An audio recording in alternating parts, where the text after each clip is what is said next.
UP PCS की एक prestigious job CDPO यानी बाल विकास परियोजना अधिकारी कैसे बन सकते हैं, इसके लिए क्या एजुकेशन क्वालिफिकेशन चाहिए, सिलेक्शन प्रोसीजर क्या होगा, सैलरी कितनी होती है और प्रमोशन कैसे कैसे होता है, इसके बारे में इस छोटे से वीडियो में मैं आपसे डिस्कस करूंगा।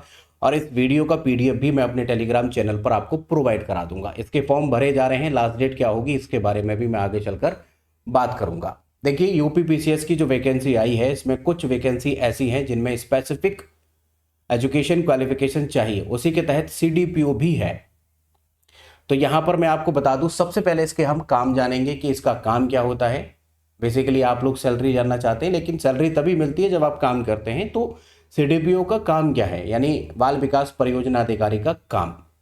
देखिए, हमारे उत्तर प्रदेश में महिला एवं बाल विकास विभाग के अंतर्गत बाल विकास परियोजना अधिकारी काम करता है और ये एक ब्लॉक पर एक ही होता है, यानी जितने ब्लॉक आपके जिले में हैं उतने ही सीडीपीओ होंगे।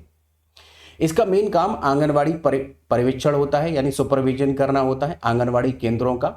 और जो उसके कर्मचारी होते हैं जैसे कि सुपरवाइजर या मुख्य सेविकाएं, उनके कार्यों की निगरानी करना और उनका निरीक्षण करना इसका काम है। पोषण प्रबंधन, जैसे बच्चे, गर्भवती महिलाएं या धात्री महिलाओं तक पोषण सेवाओं की पहुंच सुनिश्चित करना सीडीपीओ का काम होता है।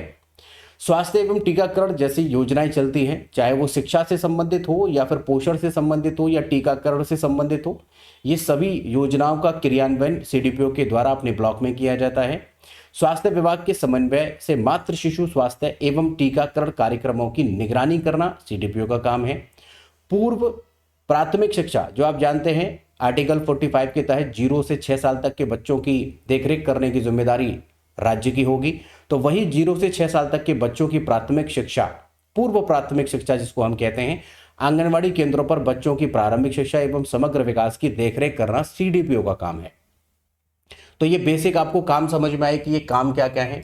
और देखिए, इसके अलावा अगर हम बात करें कि इसकी सैलरी क्या है, तो देखिए सैलरी लगभग अभी फिलहाल 7वां वेतन आयोग चल रहा है और आपको पता है कि 8वां वेतन आयोग भी लागू हो चुका है जनवरी 2026 से। तो ये मैं 7वें वेतन आयोग के अनुसार बता रहा हूं, यानी अगर अभी आपकी 4-5 महीने में ज्वाइनिंग हो जाती है तो अभी फिलहाल इनिशियल इतना मिलेगा और बाकी 8वें वेतन आयोग के अनुसार जो मिलेगा वो बढ़ोतरी होनी ही है, लगभग 1.5 गुना सैलरी सबकी बढ़ जाएंगी। और इसका एरियर, जो पुराने जो लगे हुए हैं उनका एरियर भी जनवरी 2026 से मिल रहा होगा। तो आप जब नए लगेंगे तो लगभग इतनी सैलरी मिलेगी, बाकी 8वें वेतन आयोग में ज़्यादा हो जाएगी, 1.5 गुना तक सैलरियाँ सबकी लगभग बढ़ रही हैं। इनके जो नीचे के अधिकारी होते हैं, जैसे सुपरवाइजर हैं जिनकी भर्ती अभी हुई थी, मुख्य सेविकाएं हैं, वो सब इन्हीं के अंडर काम करती हैं और ये डीपीओ के अंदर काम करते हैं। तो यहाँ पर अगर प्रमोशन हायरार्की अगर हम देखें तो सीडीपीओ जो है वो ब्लॉक स्तर पर होता है, फिर सीडीपीओ का प्रमोशन डीपीओ पर होता है 5400 ग्रेड पे, जिला कार्यक्रम अधिकारी, जो कि एक जिले पर एक ही होता है। मैंने डीपीओ पर भी एक वीडियो बनाया था, वहां पर काफ़ी अच्छा रिस्पॉन्स आपका मिला, आपने फॉर्म भर दिया होगा ऐसा मैं उम्मीद करता हूं। तो डीपीओ जिला स्तर पर होता है, सीडीपीओ ब्लॉक स्तर पर होता है और डीपीओ से आगे बढ़कर ये डिप्टी डायरेक्टर यानी क्षेत्रीय राज्य स्तर तक प्रमोशन मिल जाता है। वैसे देखिए, ये केवल एक किताबी चीज़ है कि प्रमोशन यहाँ तक मिलता है, बट मैंने काफ़ी लोगों को देखा है कि जो सीडीपीओ से एंट्री हुए, हालांकि ग्रेड पे उनका जरूर बढ़ता है, 5400 ग्रेड पर तक पहुंच जाते हैं, लेकिन कई बार वो सीडीपीओ ही रह जाते हैं। इसके कई कारण होते हैं, विभागीय कार्यवाहियां या विभागीय वहाँ का एक कैसा एटमॉस्फेयर है वो डिपेंड करता है, बट प्रमोशन आपके ग्रेड पे का जरूर होता है। तो डीपीओ बनेंगे कि नहीं बनेंगे मैं श्योरिटी के साथ नहीं कह सकता, बट हाँ ये है कि कुछ लोगों के साथ लगभग 70% सीडीपीओ डीपीओ बनते हैं और डीपीओ के बाद में वो डिप्टी डायरेक्टर तक पहुंच जाते हैं। जनरली 3 प्रमोशन सभी को मिलते हैं। इसके बाद आप संयुक्त निदेशक यानी बन सकते हैं, यानी ज्वाइंट डायरेक्टर तक भी आप पहुंच सकते हैं। अगर डीपीओ से आपकी एंट्री होती तब आप आसानी से ज्वाइंट डायरेक्टर तक पहुंच सकते थे। ठीक है, तो ये हमारा यहाँ पर प्रमोशन क्राइटेरिया रहा, ये यहाँ पर हमारी सैलरी रही। मैंने आपको बता दिया कि ये सीडीपीओ एक केवल ऐसा नहीं है कि केवल एक जॉब है, ये एक बहुत ही प्रेस्टिजियस जॉब है क्योंकि महिलाओं से संबंधित यहाँ पर कार्यों की देखरेख की जाती है। और वैसे भी आपका जो डिपार्टमेंट ये रहेगा सीडीपीओ का, वो समाज सेवा, महिला एवं बाल विकास का रहेगा, तो बच्चों से और महिलाओं से ही संबंधित है। चाहे आप आंगनवाड़ी केंद्र पर सुपरविजन के लिए जाएं, वहाँ पर आपको सभी महिलाएं मिलेंगी। सुपरवाइजर आपकी जो कर्मचारी हैं वो भी आपकी महिलाएं होंगी, और सीडीपीओ में दोनों हो सकते हैं, महिला और पुरुष दोनों ही हो सकते हैं, बट प्राथमिकता ज़्यादातर जो होती है वो महिलाएं होती हैं, क्योंकि आधी 50% सीडीपीओ जो होती हैं वो सुपरवाइजर से प्रमोट होकर बनी हुई सीडीपीओ होती है, इसलिए 50% महिलाएं होने की संभावना ज़्यादा होती है। बट ये डिपेंड करता है, ऐसा एकदम हार्ड एंड फास्ट रूल नहीं है। ठीक है, यहां पर मैं आपको पहले बता चुका हूं कैरियर ग्रोथ क्या होगी, सैलरी क्या होगी। सैलरी के लिए आपको चिंता नहीं करनी है, 8वां वेतन लगने जा रहा है, सैलरी 1.5 गुना से ज्यादा हो जाएगी, तो सैलरी के बारे में बिल्कुल मत सोचिए। गवर्नमेंट जॉब आपको मिले और वो भी ऑफिसर ग्रेड की, चाहे वो 10,000 की ही क्यों ना हो, बेस्ट है। आप आराम से अपनी जिंदगी सुकून के साथ काट सकते हैं। यहां पर ये बात हुई। अब मैं बात करूंगा कि फिलहाल इसमें क्या एजुकेशन क्वालिफिकेशन है। तो देखिए यहां पर स्पेसिफिक रिक्वायरमेंट दी गई है। आपने सिंपल ग्रेजुएशन किया है, अलाउ नहीं करेंगे। सिंपल ग्रेजुएशन के अलावा अगर आपने ग्रेजुएशन में आपने सोशोलॉजी ले रखा हो, या सोशल वर्क से किया हो, या होम साइंस से किया हो, इन तीनों में से किसी भी सब्जेक्ट से आपने ग्रेजुएशन किया है, आप इस फॉर्म को निश्चित रूप से भर सकते हैं, कोई दिक्कत नहीं है। अगर आपने बीएससी किया है नहीं भर पाएंगे, आपने बीटेक किया है नहीं भर पाएंगे, बीसीए नहीं, बीबीए नहीं, यानी और कोई डिग्री यहाँ पर नहीं चलेगी। अगर आपने बीए किया है और वो भी समाजशास्त्र से, या फिर सोशल वर्क से, या फिर आपने होम साइंस से ग्रेजुएशन किया है, तो आप इस पोस्ट में फॉर्म भर सकते हैं। अगर कोई और क्वालिफिकेशन आपकी है तो जनरल पीसीएस वाली तो सभी भर सकते हैं, एसडीएम, डीवाईएसपी, बीडीओ, नायब तहसीलदार वगैरह वगैरह सबके लिए भर सकते हैं। बट ये स्पेसिफिक कुछ ऐसी 12 पोस्ट दी गई हैं जिनके लिए कुछ न कुछ अलग से रिक्वायरमेंट मांगी गई है। अगर आपको ग्रामीण क्षेत्र की महिलाओं एवं बच्चों के मध्य कल्याण कार्य करने का अनुभव हो तो फिर आपको यहाँ पर एडिशनल प्रेफरेंस मिलेगी। तो यहाँ पर प्रेफरेंसेबल, अगर आपके पास में एक्सपीरियंस है, जैसे एक्सपीरियंस कहाँ से लाएंगे, अगर जो सुपरवाइजर हैं चाहे वो पुरानी है या अभी इनका नियुक्ति कुछ ही समय पहले जो हुई थी 1-1.5 साल पहले, तो अगर ये काम सुपरविजन का करती हैं तो ये काम आंगनवाड़ी केंद्र ही इनको मिलता है, तो उनका एक्सपीरियंस इसमें काम करेगा। यानी सुपरवाइजर को जो यहाँ पर काम कर रहे हैं इस विभाग में, उनको यहाँ पर एडिशनल प्रेफरेंस मिलेगी। तो उनका एक्सपीरियंस यही होगा, एक्सपीरियंस डिपार्टमेंट दे देगा जब आपकी ज्वाइनिंग से पहले, जब डीपी होगा तब। ठीक है, तो यहाँ पर प्रेफरेंस अगर नहीं भी है तो फिर आपका थोड़ा सा ये है कि आपके पास मार्क्स थोड़े ज्यादा होनी चाहिए। प्रेफरेंस उनको मिलेगा जिन्होंने यहाँ पर एक्सपीरियंस ले रखा होगा। तो सुपरवाइजर या फिर मुख्य सेविकाओं के लिए बहुत ही बेहतरीन अपॉर्चुनिटी है।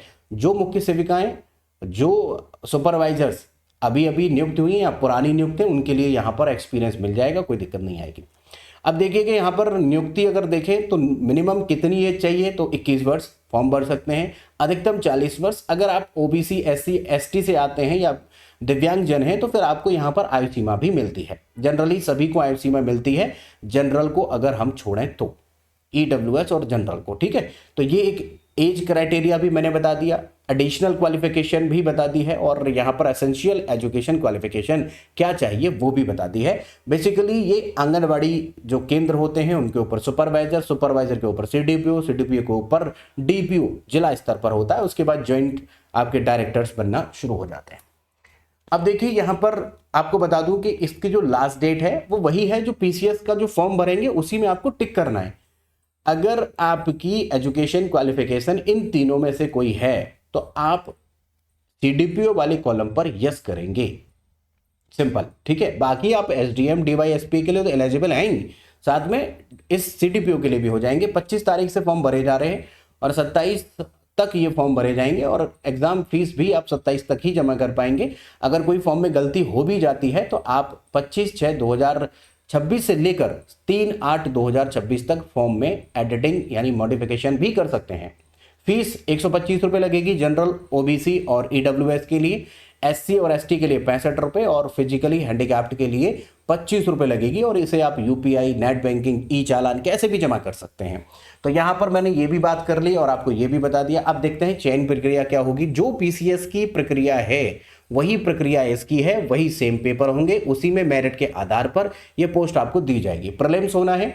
मैं आपको बता दूं, अगर ये चयन प्रक्रिया मैं यहाँ पर शॉर्ट में बता रहा हूँ, आपको डिटेल से अगर जाननी है तो जाइएगा चैनल पर, वहां पर विजिट करिए, यूपी पीसीएस एग्जाम पैटर्न। तो वहां पर प्रीलिम्स का पैटर्न क्या होगा, मेंस का पैटर्न क्या होगा, इंटरव्यू कैसे होगा, ये सब मैंने बता रखा है।